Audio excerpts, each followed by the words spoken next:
should have fought your government there to sort out your country when you don't need your country. You leave your stupid government there and then come have balls here. If you are too strong, you should have fought your government there. Why are you here? You can't fight your government and come to fight us here. Oh. Okay. Why you left your country?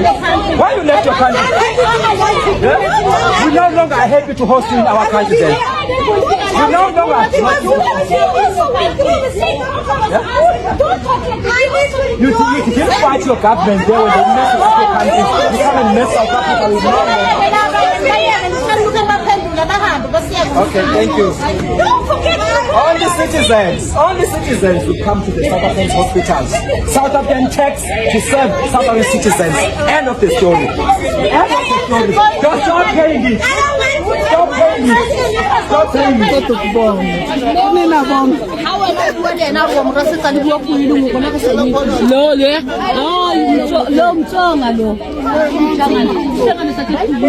Mr. MZ. Yes, sir. What's going on? What's going on? You see our beautiful people, our heroes.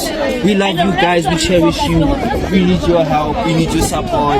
As you can see, Mr. ActionSA was here to clean the whole mess itself. And our people are happy.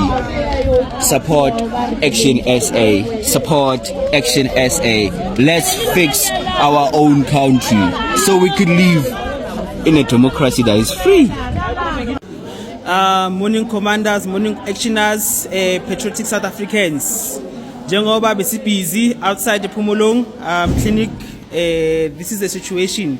It's cut right now. It's about 9:30, but our clinics is nice and empty. Service is very quick today.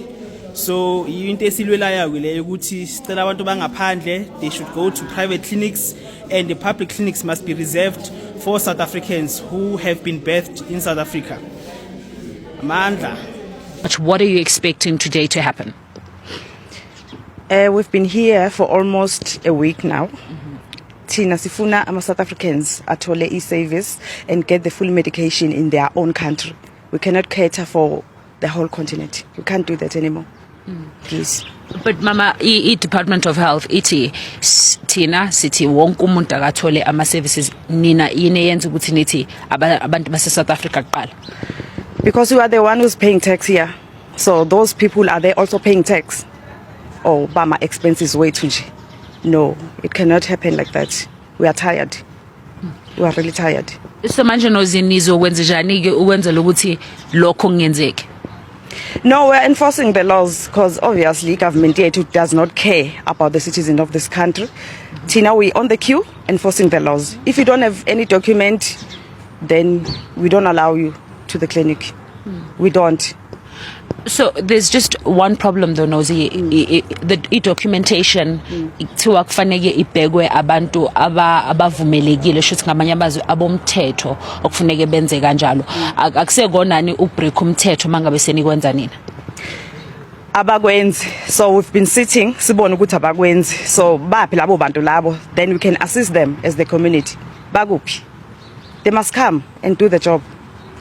So that is why sibone ukuthi okay, it is izenzele because South Africans, they don't get the medication. Foreigners are full here. You'll find that there's foreigners only 2 South Africans are on the queue. Is that still acceptable?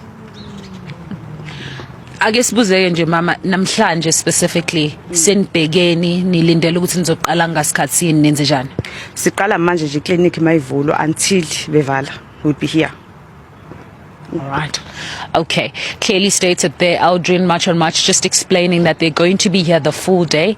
They're saying that they're ensuring that South Africans get medication. They feel that South Africans have not been brought first, and this is why they are saying that they're implementing these rules. This is despite what we have heard from the Department of Health, of course. But I want to bring in now the councillor. You're a councillor in this area. South Africans, much on march, is saying that it's representing the interest of the South Africans, but you are part of that leadership in South Africa, which requires that you also show your leadership. What are you going to do today?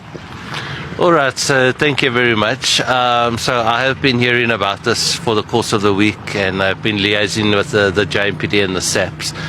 Obviously, the concern is Section 27 of the Constitution that allows everyone a right to access primary health care.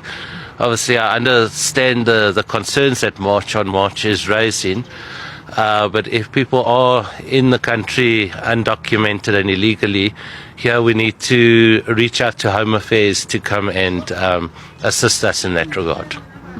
So, Michael, as a councillor, what are you going to do then to stop this? Because March on March is saying that they're not leaving. This is going to be the whole day, which means whoever is a citizen here, whether they are South African or non-South African, if they require health today, there might be a problem.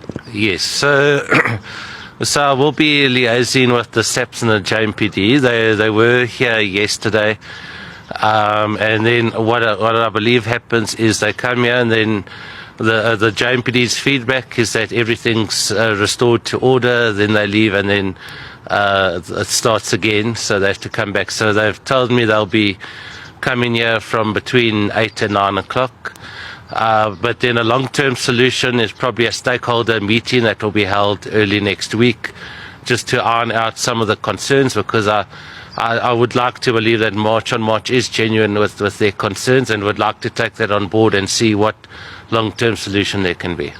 And whilst you're talking about that stakeholder meeting, Michael, what sort of issues have you seen that are affecting perhaps the people that live in this area with regards to health? Is it true what March on March is talking about essentially? Well, look, the clinic certainly has its challenges. A waiting time can take a while, and look, the queue is always a combination of South Africans and non-South Africans. One of the concerns the clinic has raised is sometimes people from other countries arrive at the clinic on the verge of going into labour, and then the clinic is obliged to help them for free, whereas at the hospital you have to pay. So that is some of the concerns that the clinic has raised.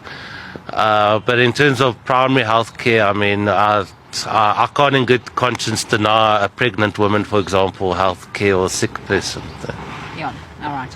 Thank you very much for speaking to us. That is Michael. He is the ward councillor in this area. So, Aldrin, you've got two people that are very, very concerned about what is taking place in this clinic. From Michael's side, ensuring that Section 27 of the Constitution is monitored, whilst March on March is also saying that they are here for South Africans. I actually received 2 death threats where the guy came to me and he was standing downstairs because I noticed one of the guys that was here yesterday is staying in the same area where I do. So the guy was standing on the opposite of the road, knowing very well where I stay. And he had his hand on his pocket like this, and he went like this, and he said, "I'm coming for you. I'm going to come and kill you." And the other one, they said, "We know where you stay." So this for me is quite heartbreaking, you know, because the information that was shared yesterday amongst the Somalians and the Ethiopians that was here was a lie that they were putting on Facebook, that we denied a very far long pregnant woman to enter. We did not allow him to enter.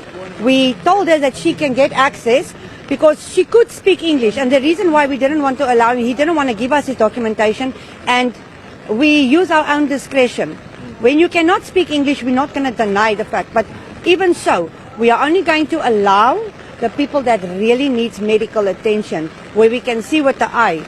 But these death threats, I'm not standing for that, because what they are doing now is they are creating xenophobia where there isn't xenophobia, and we are here peacefully to make a stand. This is happening nationwide, so I don't know why they want to come and spread unfalse and untrue rumors. Yeah, because I think you touched on something that was going to be my next question.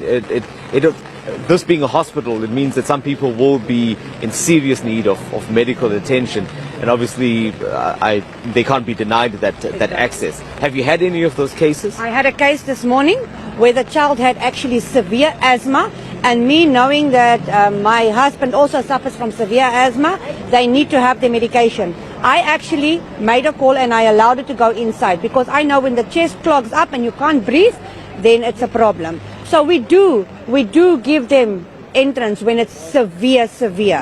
But if it's not, and you're just going to come here to come and fetch medication, and you just want to see a doctor because you've got a headache, sorry, we're not going to allow that.